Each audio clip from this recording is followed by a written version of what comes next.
सुबह के लगभग 5 से 6 बजे के आसपास एक औरत के काफी सिसकने और कराहने की आवाज आ रही थी। गांव में घर ज्यादा पास पास थे और पास होने की वजह से आसपास के लोगों को आवाज आती है। साथ ही उसके साथ एक उसका जो एक बेटा था जिसकी उम्र लगभग 5 से 6 साल के आसपास थी, वो भी जोर जोर से चिल्ला चिल्ला के रो रहा था, मम्मा मम्मा। ये सारी घटनाक्रम हो रहा था, तभी आसपास के लोगों को आवाज आती है तो सभी लोग वहां पर पहुंच जाते हैं और जाकर देखते हैं कि एक औरत। सबसे पहले तो पता चलता है कि जो गेट होता है वो बाहर से बंद था और घर के अंदर से कराहने की आवाज आ रही थी। और जैसे ही दरवाजा खोला जाता है तो वहीं गेट के पास ही एक महिला पूरी लहूलुहान स्थिति में पड़ी हुई थी। अब तक वो अचेत सी हो गई थी। साथ ही उसके शरीर से जो खून बह रहा था, काफी मात्रा में खून बह चुका था और साथ ही कुछ खून जम भी गया था।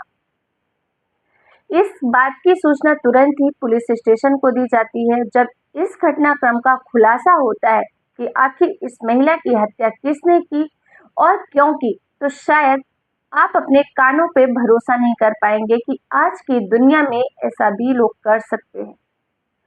दोस्तों नमस्कार, मैं ज्योति सिंह आपके अपने चैनल क्राइम शूट में आप सभी का हार्दिक स्वागत करती हूँ।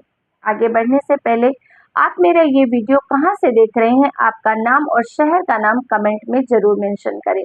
साथ ही अगर मेरी वीडियो में आपको कोई कमी नजर आती है तो प्लीज कमेंट करके जरूर बताएं, उसे सुधारने की पूरी कोशिश करूंगी। दोस्तों ये जो सच्ची घटना है वो है झारखंड के जिला धनबाद की। बात है 8 नवंबर 2024 की। सुबह का वक्त था। यहाँ का एक जो थाना है, पुलकी थाना, उसके अंतर्गत ये गांव आता है। वहां पर एक घर से जब कराहने की आवाज आ रही थी, आस पड़ोस के लोग जाते हैं, देखते हैं तो उस महिला की बहुत बुरी हालत थी। तुरंत ही उसे हॉस्पिटल ले जाया जाता है और वहां पहुंचने के बाद डॉक्टर उस महिला को मृत घोषित कर देते हैं। महिला का नाम मीरा बताया गया है, वहीं उसके पति का नाम लल्लन पासवान था। लल्लन पासवान घर पर था नहीं। लोग आसपास पूछने की कोशिश करते हैं लेकिन किसी को कुछ पता नहीं होता। हालांकि जो बच्चे थे, दोनों बच्चे छोटे थे और वो चाह कर भी कुछ बता नहीं सकते थे। जब महिला की मौत हो जाती है तो सबसे पहले महिला का जो मायका पक्ष होता है उनको खबर दी जाती है और मायके पक्ष के लोग मौके पर पहुंचते हैं और सभी को पति पर ही शक जाता है क्योंकि पति घर से लापता था। और अब लल्लन पासवान को ढूंढने की पुलिस कोशिश शुरू करती है। कुछ ही घंटों के बाद ही जो लल्लन पासवान होता है, मोबाइल ट्रैक की वजह से बिहार के एक शहर से पकड़ा जाता है और पुलिस उसको गिरफ्तार करती है और साथ ही उसके साथ पूछताछ का जो काम होता है वो शुरू करती है। पहले हर कातिल की तरह ललन भी इधर उधर की बातें करता है, लेकिन जब पुलिस कुटाई पर आती है, थर्ड डिग्री इस्तेमाल करती है, तो ललन ज्यादा देर सच नहीं छुपा पाता। दरअसल इसके कहानी की वजह ये थी, ललन सबसे पहले यही कहता है कि हाँ, मैंने ही मारा मेरी पत्नी को। और जब ये पूछा जाता है कि तुमने क्यों मारा अपनी पत्नी को, जिसके अभी दो छोटे छोटे बच्चे हैं, तुम्हें उनके बारे में भी दया नहीं आई कि अगर पत्नी मर जाएगी तो उन बच्चों का क्या होगा। तब वो एक बहुत बड़ा और बहुत ही खौफनाक खुलासा करता है। दरअसल ललन पासवान की शादी मीरा से 13 जून 2011 में हुई थी। हंसी खुशी जिंदगी बीत रही थी। ललन पासवान एक ऑटो चालक था, ऑटो चलाता था, जिससे उसका आराम से गुजारा हो रहा था। शादी के कुछ साल बीत जाते हैं, उन्हें दो बेटे भी हो जाते हैं, लेकिन अभी से लगभग 3 से 4 साल पहले जो ललन की वाइफ होती है मीरा, उसके पेट में पथरी हो गई थी, जिसके इलाज के लिए डॉक्टर ने 50 से 60 हजार रुपए का खर्चा बताया था। और जो इधर उधर के खर्चे अगर मिला ले तो लगभग 1 लाख रुपए का ललन पासवान ने सबसे कर्जा ले रखा था पत्नी के इलाज के लिए। अब लल्लन का ऐसा कहना है कि ऑटो में वो जो भी पैसे कमाता था वो रोज के खर्चों में ही खर्च हो रहे थे और इस वजह से वो चाह कर भी जिनसे उसने कर्जे लिए थे उन्हें वो चुका नहीं पा रहा था। और इसी बीच काफ़ी वक़्त बीत जाता है और जो कर्ज़ा जिस लोगों ने दिया था, सबसे उसने अलग-अलग ले रखे थे, किसी से 10, किसी से 20। जो कर्ज़ा उसने ले रखे थे, सभी लोग उस पर प्रेशर बनाना शुरू कर देते हैं और इस बात से लल्लन बहुत ज़्यादा परेशान होने लगता है और उसे कुछ समझ में नहीं आ रहा था कि आखिर वो इन कर्ज़ों का कैसा भुगतान करे। तभी एक दिन एक कर्ज़दार आता है और वो कहता है कि मुझे मेरे पैसे आज के आज चाहिए, चाहे तुम कुछ भी करो। ललन उससे कहता है कि मेरे पास तो पैसे हैं नहीं, मैं कहाँ से दूँ?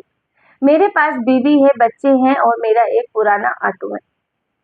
और तभी वो कर्ज़दार कहता है कि अगर तुम पैसे नहीं चुका सकते हो तो एक बार के लिए अपनी बीवी को मेरे हवाले कर दो। मैं उसके साथ शारीरिक संबंध बनाना चाहता हूँ।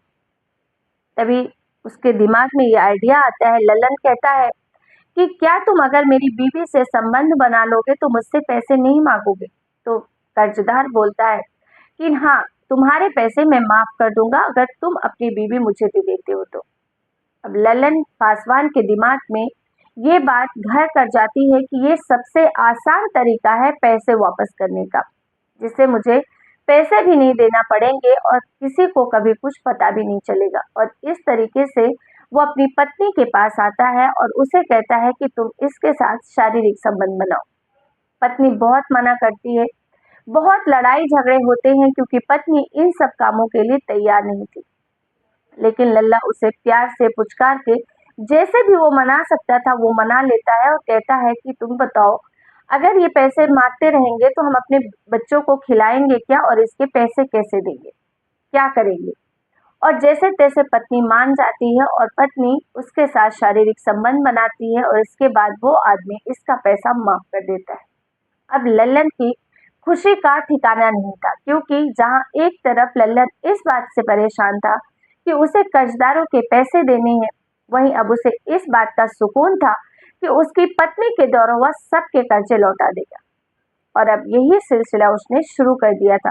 जो भी उससे पैसे मांगता अब वो आगे होकर अपनी पत्नी का ऑफर उसे देता और जो कर्जदार मान जाते थे बस उनके साथ अपनी पत्नी को रात बिताने के लिए अपने ही घर में बुला लेता था।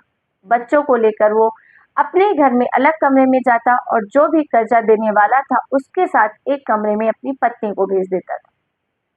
ये सब सिलसिला चल रहा था। पत्नी भी जैसे तैसे ये सब कर रही थी, लेकिन हद तो तब हो गई जब लल्लन पासवान को एक लत सी लग गई। उसके ऑटो में जो कोई ग्राहक आते थे, उन सबको भी वो ऑफर देने लग गया था कि अगर तुम्हें रात बिताने के लिए औरत चाहिए, लड़की चाहिए, तो मेरे घर चलो, मेरी बीवी है।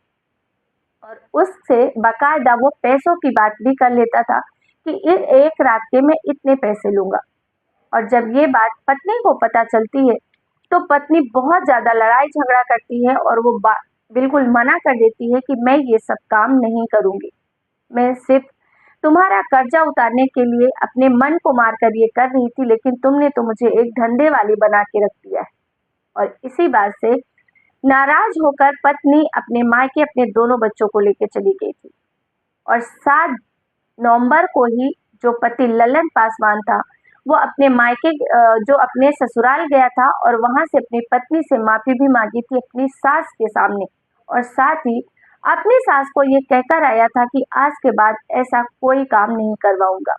क्योंकि जो पत्नी थी, उसने किसी और से तो शर्म के बारे बात नहीं बताई थी, लेकिन जो उसकी माँ होती है, अपनी माँ को उसने सब कुछ बता दिया था। और जब पत्नी 7 तारीख को घर आती है, तब लल्लन पासवान रात के वक्त फिर से वही बातें उसके सामने करता है कि कुछ पैसों की और ज़रूरत है, थोड़े दिन की बात है, तुम ये सब काम करती रहो, तो हमारे घर के हालात भी ठीक हो जाएंगे और हमारा सारा कर्जा भी उतर जाएगा।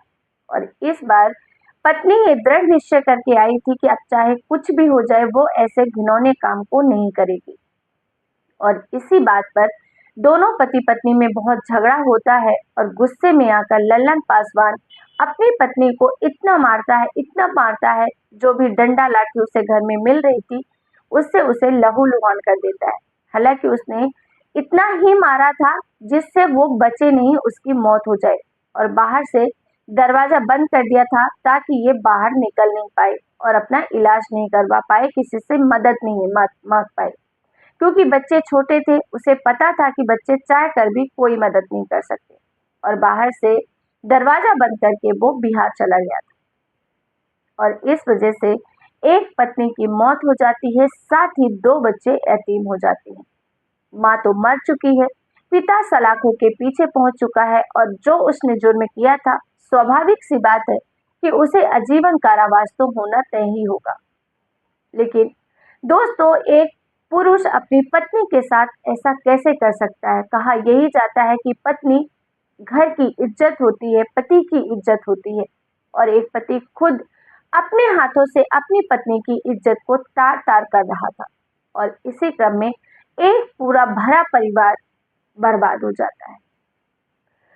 दोस्तों, इस सच्ची घटनाक्रम को सुनाने का उद्देश्य किसी की भी भावनाओं को आहत करना नहीं है, बल्कि आप सभी को सतर्क करना है, जागरूक करना है, सुरक्षित करना है।